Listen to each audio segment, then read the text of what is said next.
মাশাআল্লাহ, আলহামদুলিল্লাহ। এই যে দেখেন আমাদের লিডারের কোলে মোহাম্মদ বিন রফিক ইতিমধ্যেই বসে আছেন। এটা হচ্ছে মূলত রফিকুল ইসলাম মাদানী হুজুরের ছোট্ট সোনামণি ইতিমধ্যেই আমাদের লিডারের কোলে অবস্থান করতেছেন। আলহামদুলিল্লাহ। এখানে অসংখ্য ওলামা একরাম আছেন যে মোহাম্মদ বিন রফিকরে দেখার জন্য মূলত রফিকুল ইসলাম মাদানী হুজুরের বাসায় গেছেন। আলহামদুলিল্লাহ, সুন্দর একটা ফুটফুটে বাচ্চা যার নাম হচ্ছে মোহাম্মদ বিন রফিক।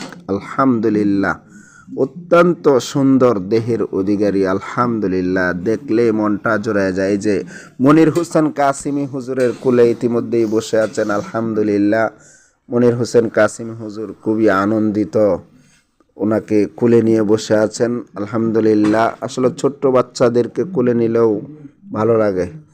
এই যে আমাদের আরেক লিডার সাকাওয়াত হোসেন রাজি হুজুরের কোলে ইতিমধ্যেই বসে আছেন। আসলে মূলত দাওয়াত দেওয়া হয়েছে ওকে দোয়া করার জন্য।